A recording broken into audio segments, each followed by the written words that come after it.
நான் C Joseph Vijay எனும் நான்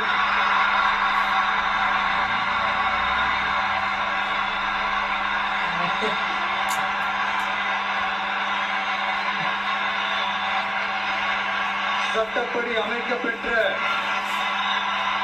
இந்திய அரசியல் அமைப்பின்பால் உண்மையான நம்பிக்கையும் மாறா பற்றும் கொண்டிருப்பேன் என்றும் இந்திய நாட்டின் ஒப்பில்லாத முழு முதல் ஆட்சியையும் ஒருமையையும் நிலைநிறுத்துவேன் என்றும் தமிழ்நாட்டு அரசின் முதலமைச்சராக உண்மையாகவும் உளச்சான்றின்படியும் என் கடமைகளை நிறைவேற்றுவேன் என்றும் அரசியல் அமைப்பிற்கும் சட்டத்திற்கும் இணங்க அச்சமும் ஒருதலை சார்பும் இன்றி விருப்பு வெறுப்பை விலக்கி